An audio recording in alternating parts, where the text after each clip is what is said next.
요셉이 바로의 꿈을 해석한 대로 7년간의 풍년과 7년간의 흉년이 온 애굽 땅뿐만 아니라 가나안 땅까지도 임하게 되었습니다. 애굽은 총리 요셉의 그 방침대로 명령대로 7년 동안 풍년을 통해서 적치했던 잉여 생산물들을 창고에 쌓아두었지만 다른 지역들은 그렇게 예비하지 못했던 것이죠. 따라서 가나안 땅에 살던 야곱과 그의 아들들은, 그리고 그들의 아내들과 그들의 손주들까지도 이 굶주림에 허덕여야만 했습니다.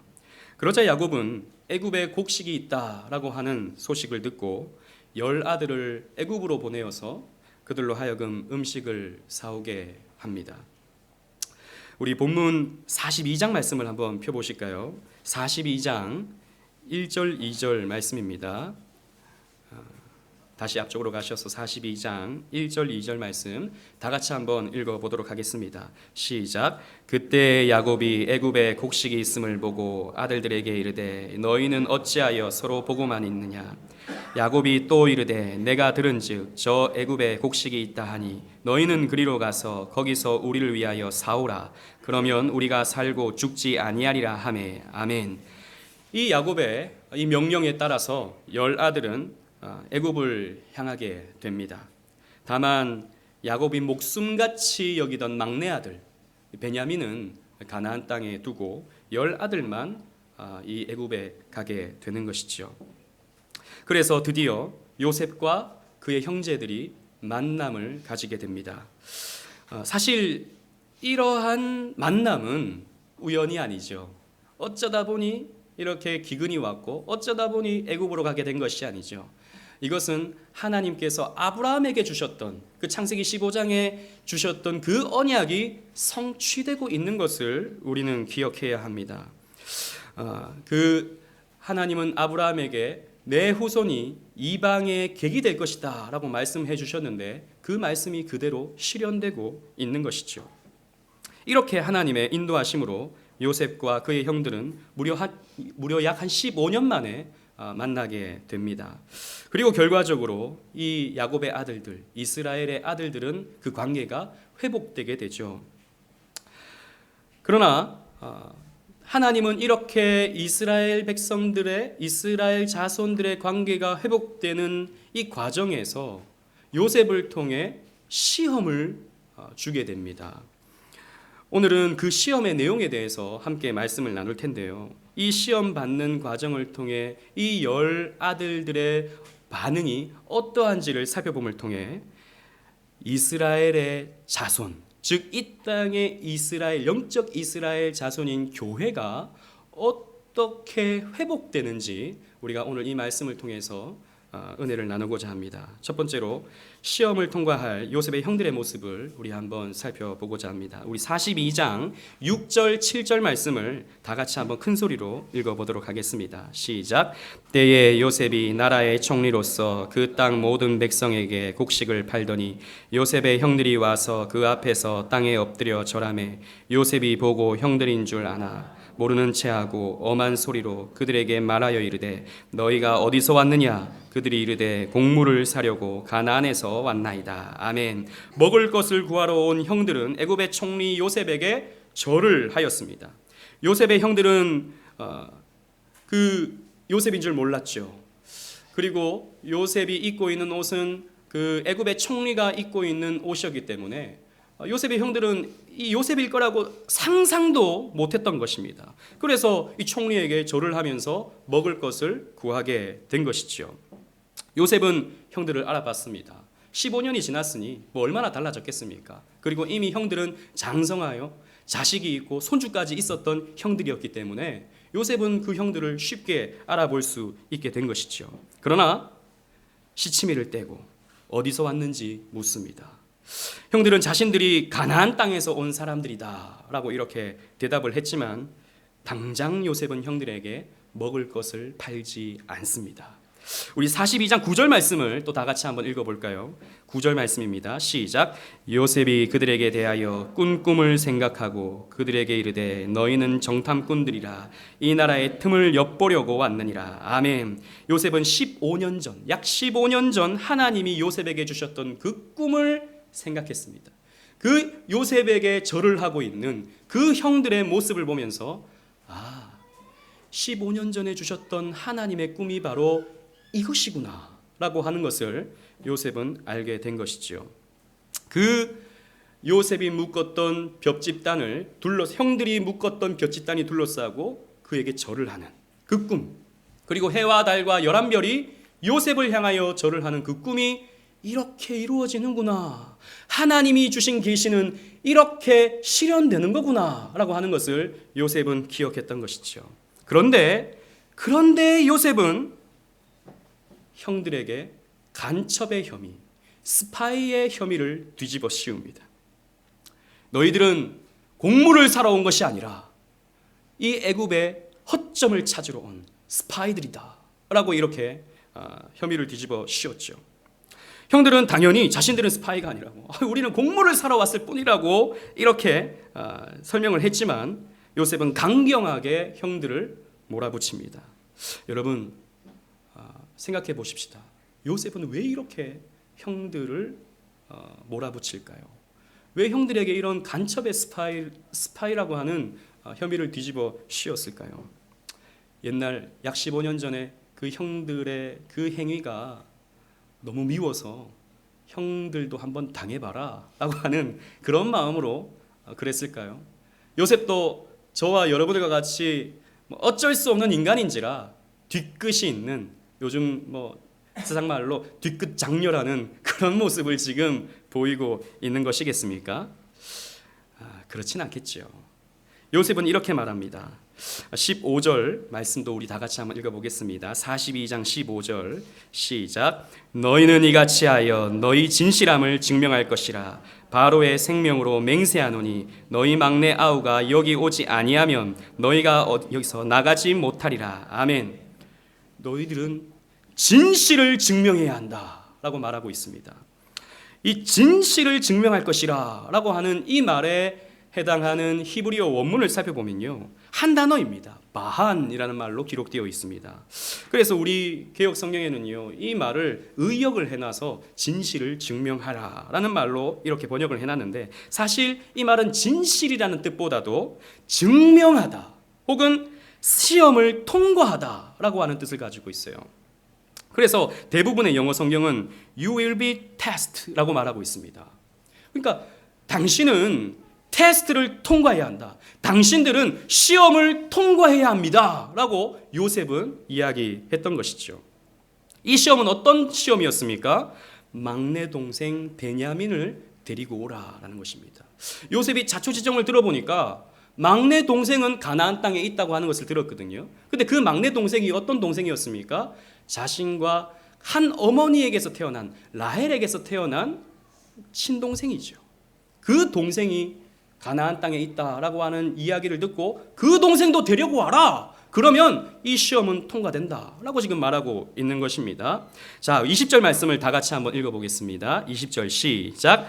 너희 막내 아우를 내게로 데리고 오라. 그러면 너희 말이 진실함이 되고 너희가 죽지 아니하리라 하니 그들이 그대로 하니라. 아멘. 스파이로 몰린 이 상황 속에서 아버지가 아끼시는, 목숨같이 아끼시는 이 동생을 데리고 와라. 여러분 생각해 보십시오. 지금 자신들은 스파이라고 하는 혐의를 쓰고 있습니다. 간첩이라고 하는 혐의를 쓰고 있어요.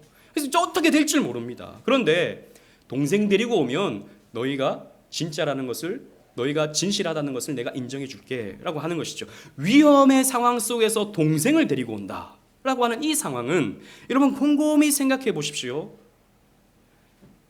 이들은 어떤 형제들이었습니까? 이 요셉의 형들은 원래 어떤 형들이었습니까? 이전에 기억해 보십시다. 자신들의 죄를 꾸짖고 자신들의 연약을 아버지에게 고하던 요셉이 너무나도 미워서, 게다가 아버지에게 특별한 사랑을 받고 있는 이 요셉이 너무 눈에 가시가 같아서 그 요셉을 죽이려고 했고 그 요셉을 팔아버렸던 그런 형들이었죠. 그러니까 자신들의 이기적인 욕망 때문에 이전에는 얼마든지 동생을 팔아버렸던 형들이었는데, 당신들 변했습니까? 당신들 이제 동생을 다시 한번 팔아버리는 그런 사람입니까? 아니면 달라졌습니까? 라고 하는 질문을, 그런 테스트를 이 형들에게 주고 있는 것이죠. 약 15년 전에는 그렇게 팔아버렸는데 자신들의 유익을 위해서 15년이 지난 지금에 똑같습니까? 아니면 달라졌습니까? 라고 하는 시험을 요셉은 하고 있는 것입니다. 그래서 베냐민을 데리고 와봐라. 너희들이 살려고, 너희들이 여기에서 음식을 많이 가져가려고 동생을 팔아버리는지 보겠다라는 것이죠. 이 베냐민을 데리고 오라는 이 요셉의 요청에 형들은 어떻게 반응을 합니까? 우리 42장 21절 말씀을 다 같이 한번 보겠습니다. 시작. 그들이 서로 말하되 우리가 아우의 일로 말미암아 범죄하였도다. 그가 우리에게 애걸할 때에 그 마음의 괴로움을 보고도 듣지 아니하였으므로 이 괴로움이 우리에게 임하도다. 아멘. 자, 보십시오. 형들은 지금 베냐민을 데리고 오라고 하는 요셉 총리의 요구 앞에서 요셉에게 행했던 자신들의 죄를 탄식하고 있습니다. 요셉을 죽이려 하고 팔아버릴 때 살려달라고 애걸하던 그 요셉을 외면하였던 그 죄가 지금 우리에게 임했다라고 형들은 지금 탄식하고 있는 것이죠. 즉 요셉을 해하려고 한 것이 큰 죄였음을 약 15년이 지난 이 시점에서 깨닫게 된 것입니다.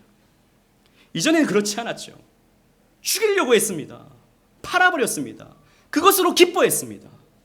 그런데 15년이 지난 지금에는 그 일을 가슴을 치면서 회개하고 있는 것이죠. 요셉은 이렇게 변화된 형들의 모습을 보면서 눈물을 훔쳤습니다. 그래도 예전과 달라진 형들의 모습을 보면서 마음이 놓였는지 형들 중에 시므온만 결박을 하고 다른 형들에게는 곡식을 채워주고 가나안 땅으로 돌려보내주게 되었죠. 그리고 그 곡식 값도 받지 아니하고 그 곡식 자루에다가 돈까지 넣어서 돌려보내주게 되었습니다. 시간이 지나 성숙한 형들에 대한 선물이었는지도 모르겠습니다. 요셉의 시험은 이거였다는 것이죠. 형들이 달라졌는가? 15년 동안 성숙되었는가에 대한 것이었습니다. 이것이 시험의 내용이었습니다.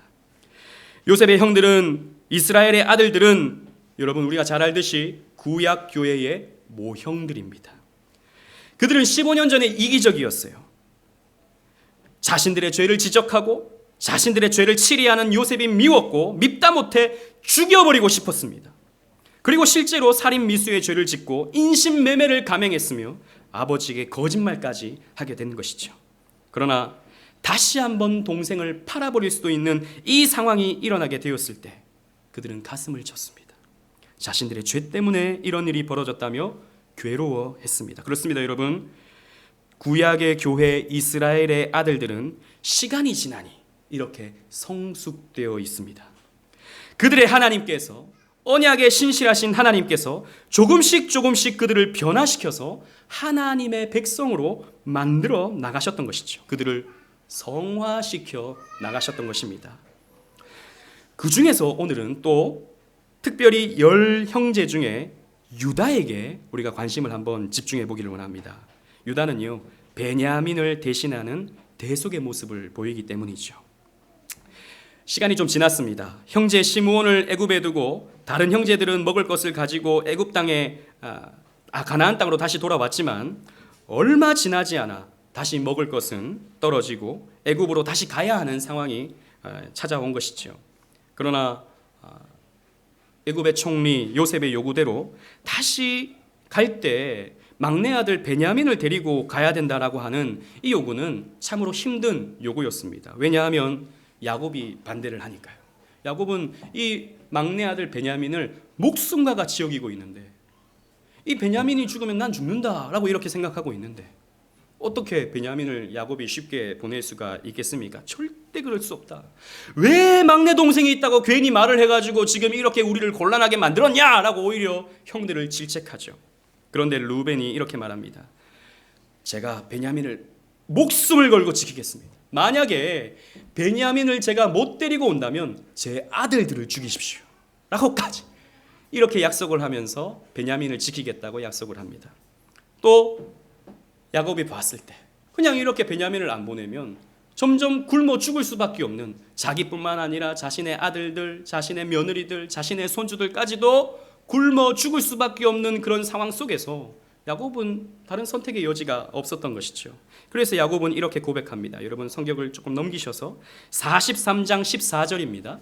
43장 14절 다 같이 한번 읽어보겠습니다. 시작. 전능하신 하나님께서 그 사람 앞에서 너희에게 은혜를 베푸사 그 사람으로 너희 다른 형제와 베냐민을 돌려보내게 하시기를 원하노라. 내가 자식을 잃게 되면 이르리로다. 아멘.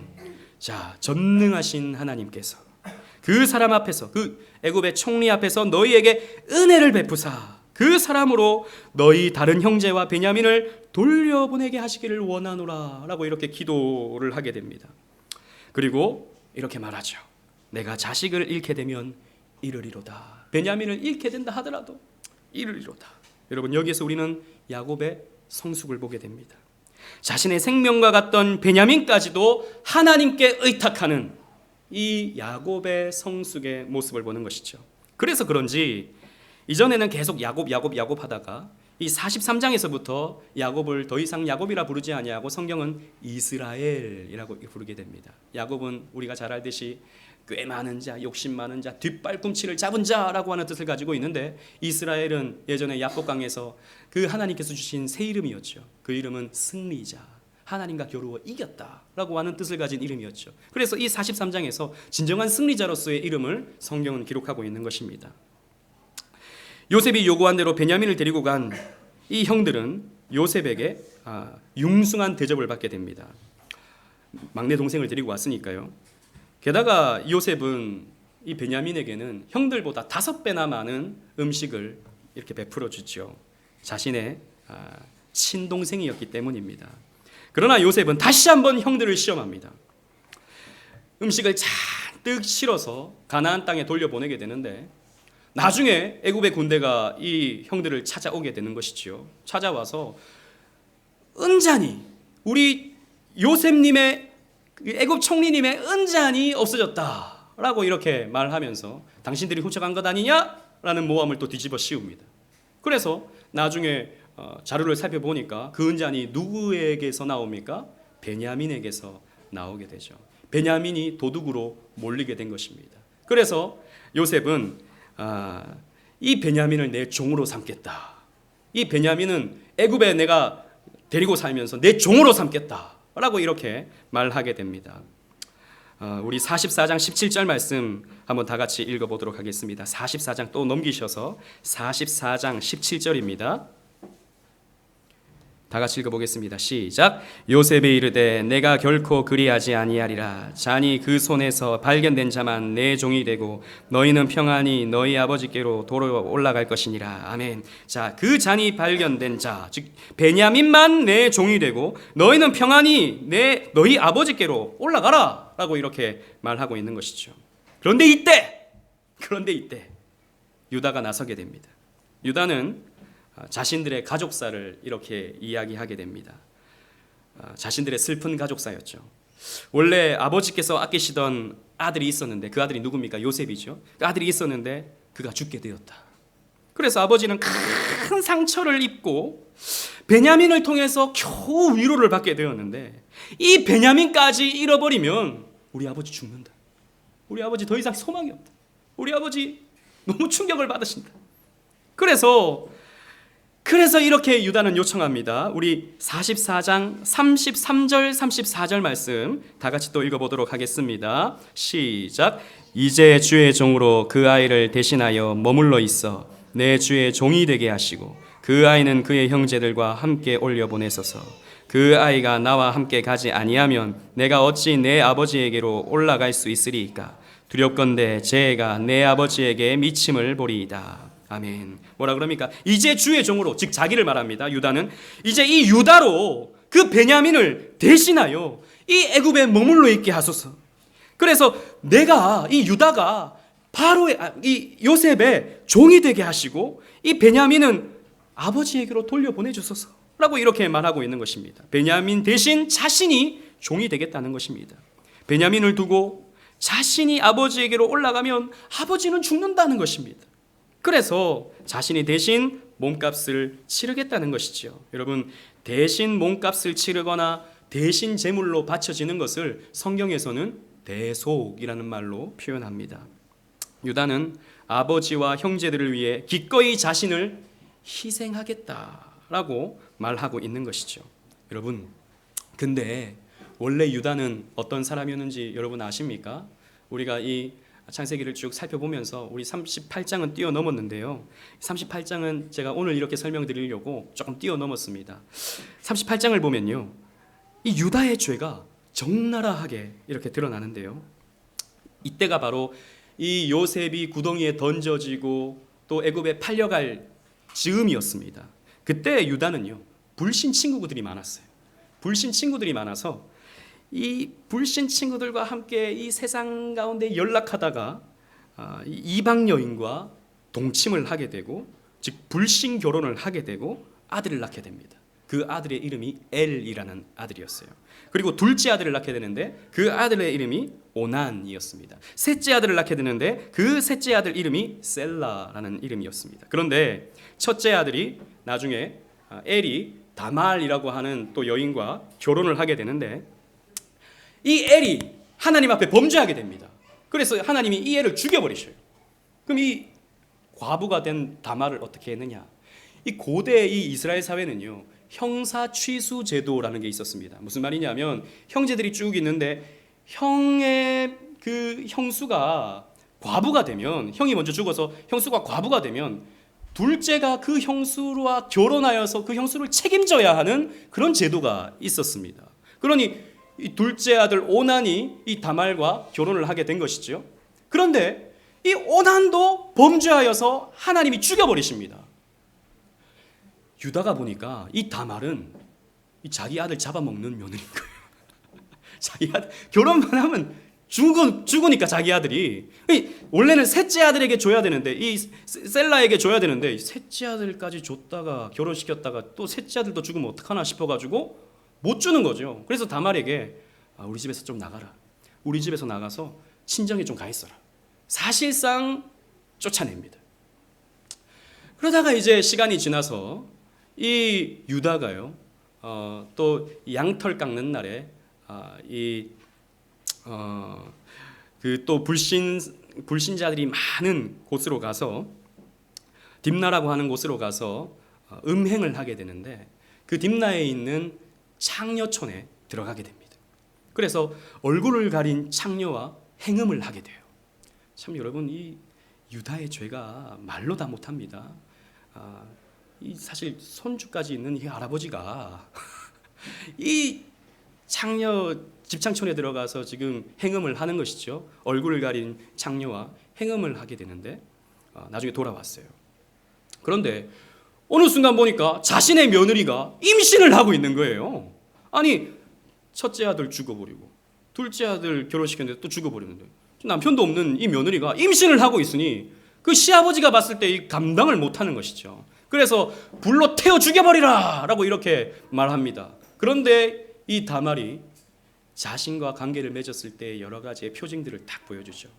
그때 그 집장촌에서 나와 관계를 맺었던 사람은 바로 당신입니다 라고 말합니다. 유다의 죄를 꾸짖는 것이죠. 다말이 왜 그런 사실 말도 안 되는 짓을 했냐면, 여러분, 우리는 사실 지금의 이런 문화권에서 이렇게 한 행위가 이해가 되질 않아요. 여러분, 며느리가 시아버지를 찾아가서 일부러 창녀인 척을 해서 관계를 맺었거든요. 우리가 이해를 못하는데 뭐냐면, 이 다말은 하나님의 언약이 이어지고 있는 그 집안에, 그 가문에 그 후손을 잇고 싶었던 욕심이 있었던 것입니다. 그러니까 여인의 후손을 통해서 메시아가 나온다라고 하는 그 가문에 그 여인으로서 자신이 역할을 감당하고 싶었던 것이죠. 그래서 나중에 유다가 뭐라 그러냐면 네가 나보다 옳도다라고 말합니다. 그 다말의 행위는 옳은 행위였어요. 지금 우리가 생각할 때는 이해가 안 되지만 하나님의 큰 구속사적 관점에서 보았을 때 물론 추하고 더러운 장면은 옳은 것이 아니지만 그 하나님의 그 언약을 잇고자 하는 그 마음은 옳은 것이었어요. 그래서 결국에는 그 유다와 다말 사이에서 낳게 된 베레스와 세라가 그 유다의 후손들을 이어가게 되고 그 후손 가운데 결국 예수 그리스도가 탄생되게 되는 것입니다. 여러분 보십시오. 유다는요, 말로 다 못하는 죄인 중에 죄인입니다. 성경은 참 그 메시아의 조상을 아름답게 꾸미지 않아요. 메시아의 조상을 미사역으로 감추질 않습니다. 얼마나 추한 존재인지 적나라하게 폭로합니다. 유다는 거룩함을 잃고 있었고 이방인과 행음했었고 자신의 욕심으로 며느리를 내쫓았고 창녀를 찾을 정도로 타락했었고 결과적으로 근친상간의 죄를 지었습니다. 여러분 보세요. 이러한 유다라는 인간이 하나님의 언약 자손입니다. 여러분 무슨 말인지 아시겠습니까? 무슨 이런 인간이 있나 싶을 정도로 타락하고 추한 존재가 하나님의 교회 안에 있다라는 것입니다. 여러분 교회는요 다 점잖고 다 아름답고 다 훌륭하고 있는 사람들만 모이는 곳이 아닙니다. 교회는 죄인들의 집단입니다. 교회는 연약한 사람들이 모이는 것이에요. 그래서 교회 안에는 연약하고 쉽게 죄를 짓고 부족해 보이는 사람들이 교회 안에 있는 거예요. 그게 여러분 당연한 것입니다. 여러분 오해하지 마세요. 교회가 아무렇게나 죄를 짓고 아무렇게나 살아도 괜찮다는 말이 결코 아닙니다. 교회 안에는 그런 사람들이 있을 수 있다라는 것이죠. 여러분 성경은요 우리에게 이렇게 말하고 있는 것입니다. 이 유다라고 하는 이런 인간 말종의 사람도 결국에는 시간이 지나니까 나중에는 동생을 위해 기꺼이 자신의 삶을 포기하고 아버지를 위해 자신의 삶을 포기하면서 대속해주는 인물로서 성숙되어질 수 있다라고 하는 것을 우리에게 보여주는 것이에요. 그래서 이런 대속의 모습이 조금 이따 또 설명드리겠지만 예수님께서 보여주신 모습이거든요. 이런 인간 말종의 유다가 예수님의 모습을 드러내는 모습으로 성숙되어지는 과정이 교회 안에서 나타난다라고 하는 것을 우리에게 가르쳐 주는 것입니다. 여러분 우리 이런 말 많이 하죠. 사람 잘 안 변해. 사람 안 변해. 그 욕심 많은 사람은 끝까지 욕심 많고 그 거짓말 잘하는 사람은 끝까지 거짓말 잘해. 우리 그렇게 말합니다. 예, 정말 사람 잘 안 변합니다. 그렇죠. 그러나 여러분 하나님께서 변하게 하시면 그 어떤 사람도 변화됩니다. 아무리 약한 사람도 아무리 교만한 사람도 아무리 게으른 사람도 하나님께서 찾아가셔서 그에게 언약의 말씀을 주시고 은혜를 베푸시면 그 어떤 누구도 변화될 수 있는 것입니다. 여러분 원래 교회는 아까도 말씀드렸다시피 연약한 사람들 투성입니다. 교회 안에는 유다 같은 사람들이 분명히 있습니다. 그러나 그런 사람들을 향해서 여러분 결코 너는 교회 다닐 자격 없어 라고 말하지 마십시오. 당신 같은 사람이 어떻게 하나님의 자녀가 될 수 있어? 라고 여러분 쉽게 정죄하지 마십시오. 교회는 이런 연약함 투성이의 사람들이 하나님의 은혜로 조금씩 변화되어가는 성숙되어가는 그런 과정 속에 있는 성화의 공동체입니다. 하나님은 이렇게 말도 안 되는 죄인을 거룩한 사람으로 바꾸어 가시면서 영광을 받으시는 하나님이세요.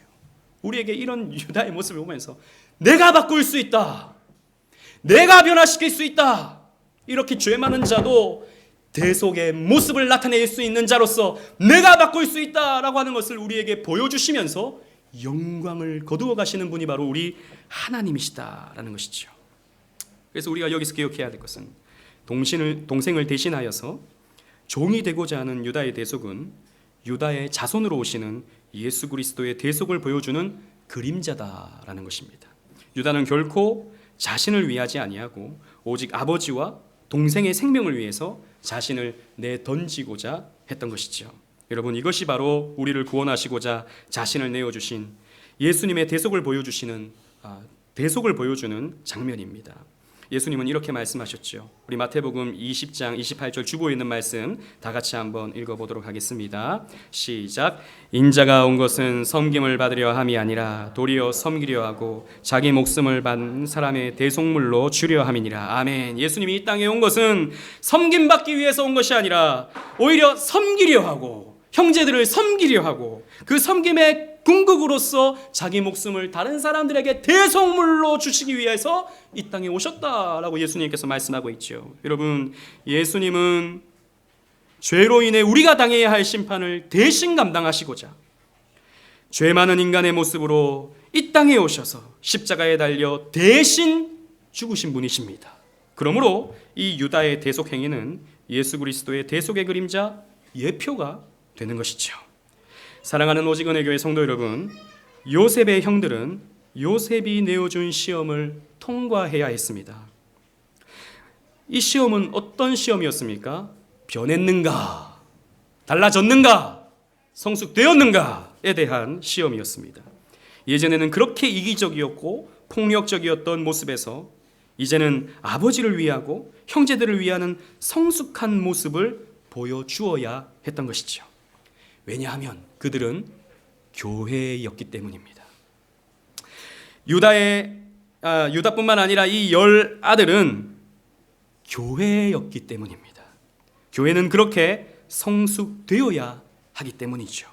여러분, 바울은 교회의 이런 모습에 대해서 이렇게 언급하고 있습니다. 우리 데살로니가전서 5장 23절 주보에 있는 말씀을 다 같이 한번 읽어보겠습니다. 시작. 평강의 하나님이 친히 너희를 온전히 거룩하게 하시고 또 너희의 온 영과 혼과 몸이 우리 주 예수 그리스도께서 강림하실 때에 흠없게 보존되기를 원하노라. 아멘. 바울은 이렇게 말합니다.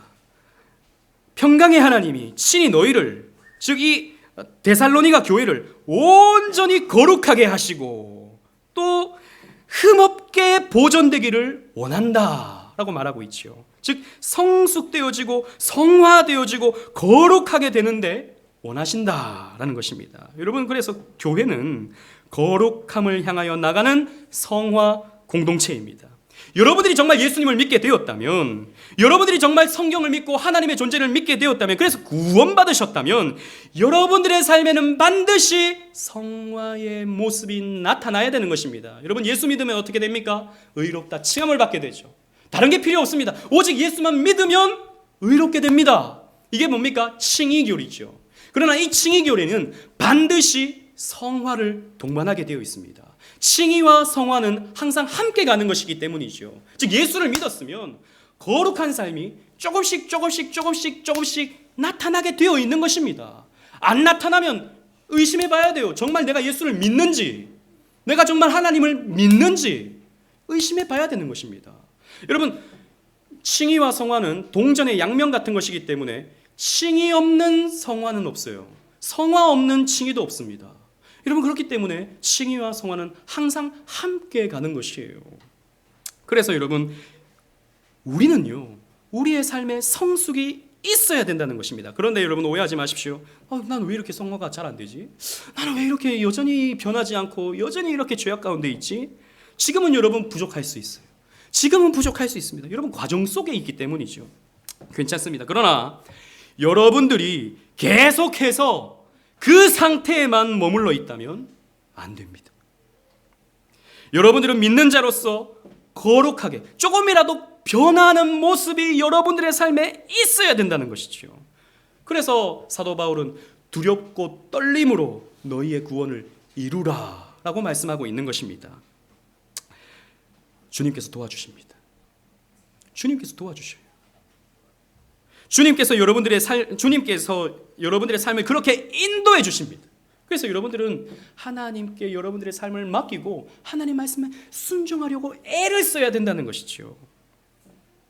며칠 전 남전도에 모임이 있었습니다. 그 모임에서 각자의 신앙 여정에 대해서 나누는 시간이 있었는데요. 어떤 성도님은, 제가 이름은 밝히지 않겠습니다. 어떤 성도님은 이전에는 한 3, 4년 동안 교회만 왔다리 갔다리 그냥 예배 끝나면 바로 밥 먹으러 가고 그냥 무슨 말씀인지 하나도 모른 채 그냥 교회만 왔다리 갔다리 했는데, 그래도 오직 은혜 교회를 다니면서 하나님 말씀이 이런 거구나. 그래서 성경을 읽어야 되겠구나. 그래도 마음속에 이런 은혜가 있구나라고 하는 것을 이렇게 느끼고 체험하게 되었다라는 말씀을 해주셨어요. 제가 그래서 아이고 집사님 복이 있으십니다. 아이고 성도님 복이 있으십니다. 이렇게 말씀을 드렸죠. 여러분 그렇게 변화되는 것입니다. 조금이지만 변화되는 것입니다. 또 어떤 분들은 옛날만큼 교회 생활에 뜨거운 열정이 있는 것은 아니지만 그러나 또 오직 은혜 교회를 다니면서 이 계속 이렇게 진행되는 말씀을 살피면서 말씀이 기다려지고 말씀을 통해서 막 그 말씀이 더 분명하게 이해가 되고 이러한 은혜가 있다라고 하는 얘기를 듣고 제가 또 기뻤습니다. 물론 뭐 열정이 좀 많이 식었다라고 하는 말씀은 또 들었지만 여러분 진짜 열정은 진짜 하나님에 대한 열정은 말씀을 통해서 나타납니다. 여러분 교회에 여러 가지 봉사가 있어요. 그러나 그런 봉사는 어떤 다른 것들로 얻을 수 있는 어떤 만족, 어떤 기쁨 충분히 있을 수 있습니다. 그게 다 부정되는 것은 아니지만 진짜 열정은 뭐냐면 진짜 하나님께서 주시는 믿음의 열정은 뭐냐면 말씀에 대한 열정입니다. 그래서 또 마음에 기뻤습니다. 또 우리 교회 어떤 성도님 중에 한 분은 술을 너무 좋아하셔요. 술이 없으면 못 사는 분이 있습니다. 누군지 살펴보지 마세요. 거의 그냥 매일 밤을 술로 보내시던 분이 계십니다. 그런데 이제 오직 은혜 교회를 다니시고 여기에서 말씀을 듣고 신앙생활을 하시면서 최근에는 술이 별로 생각이 안 난다. 옛날에는 술 없으면 막 정말 금단증상이 오는 것처럼 이렇게 됐었는데 요즘에 좀 술이 그래도 생각이 별로 안 난다. 그래도 안 마시는 건 아니거든요. 마시긴 하시지만 그래도 좀 술이 생각이 안 난다는 것이죠. 제가 참 그 말을 듣고 그 예수님이 베드로를 칭찬하는 것처럼 바요나 시몬아 내가 복이 있도다 하는 것처럼 아이고 참 잘하신다. 아이고 많이 성숙했다. 아이고 너무 잘한다. 이렇게 제가 칭찬을 해주었습니다. 최근에 여러분 이 자리에 앉은 분 가운데서는 또 여러분 이렇게 생각하시는 분이 있을지 모르겠습니다. 예전에는 제가 목사님 신앙이 너무 좋았는데 뜨겁고 막 교회 봉사 너무 잘하고 막 기도하면 눈물이 나고 말씀이 듣고 싶어서 막 그랬는데 요즘에는 그런 게 없어요. 요즘은 막 이것도 아니고 저것도 아니고 뭐가 뭔지 모르겠어요 라고 하시는 분이 여러분 여기 혹시 계실지 모르겠습니다. 여러분 그런데요 그것도 성숙의 과정입니다. 뭐냐면 옛날에는요 어떤 분위기에 의해서 막 그렇게 될 수 있어요. 여러분 신앙이라고 하는 것은 내려갔다 올라갔다 하는 게 아닙니다. 저 천국을 향하여서 계속 성장해 나가는 것입니다. 하나님께서 왜 이런 식어버리는 시간을 주시냐면 우리는 정말 나로서 발동되는 열정과 어떤 행위로서 구원받는 자가 아닌 나는 하나님의 은혜가 필요한, 나로서는 도저히 소망이 없는, 나로서는 연약하기 그지없는, 그래서 예수 그리스도의 은혜가 필요한 자라는 것을 가르쳐 주시기 위해서 그런 메마른 것 같은 신앙의 과정을 저와 여러분들에게 주시기도 하시는 것입니다. 그것도 여러분들이 성장시켜가는 그 과정 속에서 나타나는 현상인 것이죠. 여러분, 하나님은 그렇게 우리를 성숙시켜 나가십니다. 하나님이 그렇게 우리를 만들어 가시는 것이죠. 우리는 교회이기 때문입니다. 교회는 그렇게 성숙되어지는 것이죠. 저는 소망합니다. 이제 우리 교회가 1년 반이 되었는데 3년 후에 우리 오직은혜 교회 모습은 어떤 모습일까? 5년 후에, 10년 후에 우리 오직은혜 교회 모습은 어떤 모습일까? 저는 확신합니다. 지금보다 훨씬 더 성숙되어 있을 것입니다. 이때 아멘을 하시는 거예요, 여러분. 훨씬 더 성숙되어 있을 것입니다. 제가 여러분 평소에 아멘 요구 안 하잖아요, 그죠? 이럴 때는 아멘을 하셔야 되는 거예요. 네. 정말 그렇게 될 것입니다. 강민수 목사가 잘해서? 여러분들이 잘해서? 아닙니다, 여러분. 하나님께서 그렇게 우리를 만들어 가시는 것입니다. 하나님께서. 그걸 소망하십시다. 이 믿음을 가지시면서 오늘의 말씀 앞에 순종하기를 애쓰는, 성화의 진전을 나타내기를 원하시면서 그렇게 노력하시는, 그리고 하나님이 하시는 일을 바라보시면서 은혜를 만끽하시는 저와 여러분들 되시기를 주님 이름으로 축원합니다. 아멘.